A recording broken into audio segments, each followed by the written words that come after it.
3 choses à faire avant de racheter un barbershop. Au-delà de l'administratif. En fait, quand je dis 3 choses à faire, c'est vraiment 3 informations à avoir qui sont essentielles. Ils vont pourquoi? Parce qu'il avait un problème financier.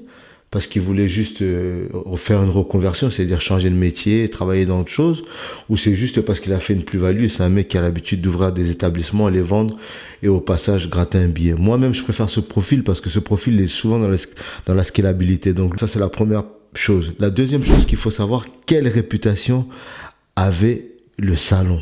Essaye de faire un mini sondage dans le quartier, te renseigner, que ce soit dans le quartier, même dans l'entourage, même dans la ville, savoir quelle réputation avait ce salon. Est-ce qu'il avait une bonne réputation, une mauvaise réputation? Parce que le fait d'avoir ces éléments entre les mains, ça va te donner une stratégie de communication et surtout, tu sauras comment fonctionner par la suite. Parce que des fois, il y a des établissements qui ont vraiment des très très mauvaises réputations. Malheureusement, même quand tu les rachètes, tu n'arrives même pas à le relancer. Troisième, je vais trouver des solutions à mettre en place et voir si elles sont faisables ou pas. Donc, si tu sais qu'il avait une mauvaise réputation, il faut que tu trouves des solutions. Si tu sais que c'était une histoire de chiffre d'affaires, il faut que tu trouves des solutions. Et ces solutions, après, il faut que tu vois est-ce qu'elles sont possibles d'être mises en place ou pas.